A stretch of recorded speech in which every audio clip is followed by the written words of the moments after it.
ಮಂಗಳೂರು ಹೊರವಲಯದ ಉಳ್ಳಾಳದ ಕೋಡಿ ಎಂಬಲ್ಲಿ ಮೀನುಗಾರರ ದೋಣಿ ನಡುರಾತ್ರಿ ದಡಕ್ಕೆ ಅಪ್ಪಳಿಸಿರುವ ಘಟನೆ ನಡೆದಿದೆ.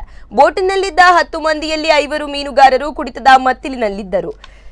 ಉಳ್ಳಾಳದ ಅಶ್ರಫ್ ಎಂಬುವರಿಗೆ ಸೇರಿದ ಮೀನುಗಾರಿಕಾ ಬೋಟು ರಾತ್ರಿ 1:30ಕ್ಕೆ ಮಂಗಳೂರು ದೆಕ್ಕೆಯಿಂದ ಆಳಸಮುದ್ರ ಮೀನುಗಾರಿಕೆಗೆ ತೆರಳಿತ್ತು. ವಾಪಸ್ ಬರುವಾಗ ಅಜಾನ್ ಎಂಬ ಹೆಸರಿನ ಈ ಬೋಟ್ ದಡಕ್ಕೆ ಬಂದು ಜೋರಾಗಿ ಅಪ್ಪಳಿಸಿತ್ತು. ಚಾಲಕ ಇನ್ನೋರ್ವನ ಕೈಯಲ್ಲಿ ಬೋಟ್ ನೀಡಿದ ಪರಿಣಾಮ ಈ ಅವಘಡ ಸಂಭವಿಸಿತು ಎನ್ನಲಾಗಿದೆ.